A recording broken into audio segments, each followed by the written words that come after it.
दिन आज साजरा होतोय। थाटामाटात हा साजरा होतो आहे। आठवडाभर प्रगट दिन सप्ताह सुद्धा होता।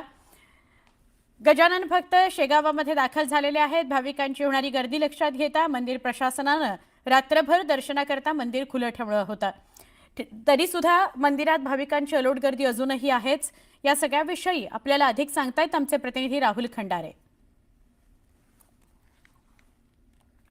गजानन महाराजांचा आज प्रगट दिन आणि प्रगट दिनानिमित्त महाराष्ट्रातूनच नव्हे तर संपूर्ण देशभरातून लाखो भाविक जे आहेत ते गजाननाच्या प्रतिपंढरी म्हणजेच शेगावी नगरीमध्ये दाखल झालेत। आता मी गजानन महाराजांच्या त्याच मंदिरामध्ये आहे, ज्या मंदिरामध्ये सकाळपासूनच गजानन महाराजांच्या भक्तांनी गजानन महाराजांच्या दर्शनासाठी मोठी गर्दी केली आहे। मंदिर प्रशासनानेही या ठिकाणी 2 दिवस हे मंदिर जे आहे ते भक्तांच्या दर्शनासाठी खुलं ठेवण्यात आलेलं आहे। त्यामुळे आता भक्तांची मोठ्या प्रमाणात गर्दी जी आहे ती आपण या ठिकाणी पाहू शकतो की सकाळपासूनच मोठ्या प्रमाणात अशी गजानन महाराजांची गर्दी या ठिकाणी झालेली आहे। दरवर्षीप्रमाणे या वर्षी देखील गजानन महाराजांचा प्रकट दिन जो आहे तो या ठिकाणी मोठ्या उत्साहात साजरा होतोय।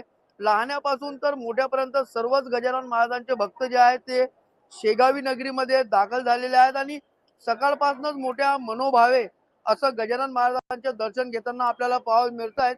श्रीमुखाच्या दर्शनासाठीही मोठ्या प्रमाणात गर्दी आहे। जर का श्रीच्या समाधीचे दर्शन घ्यायचं म्हटलं तर 5.5 तासाचा अवधी जो आहे तो या ठिकाणी लागतोय आणि श्रीमुखाच्या दर्शनासाठी तब्बल 1 तासाचा वेळ जो आहे तो या ठिकाणी लागतोय। महाराष्ट्रभरातूनच नव्हे तर देशभरातून गजानन महाराजांचे भक्त जे आहेत ते संत नगरीमध्ये या ठिकाणी दाखल झालेले आहेत। अतिशय उत्साहपूर्ण वातावरणामध्ये गजानन महाराजांचा प्रगट दिन जो आहे तो या ठिकाणी साजरा होतोय। मंदिर प्रशासनाकडूनही भक्तांच्या दर्शनासाठी 2 दिवस हे मंदिर या ठिकाणी उघडं ठेवण्यात आलेलं आहे। तर मोठ्या प्रमाणात गर्दी जी आहे ती शेगावी नगरीमध्ये दाखल झाल्यामुळं पोलिसांकडूनही या ठिकाणी कडेकोट असा बंदोबस्त या ठिकाणी लावण्यात आलेला आहे। कुठल्याही प्रकारचा अनुचित प्रकार न घडावा याची दक्षता जी आहे ते मंदिर प्रशासन आणि पोलीस प्रशासन घेताना आपल्याला पाहायला मिळत आहे। देशभरातून मोठ्या प्रमाणात गजाननाचे भक्त जे आहेत ते शेगावी नगरीमध्ये दाखल झाल्यामुळं संत नगरीला जणू काही जत्रेचं स्वरूप आलंय।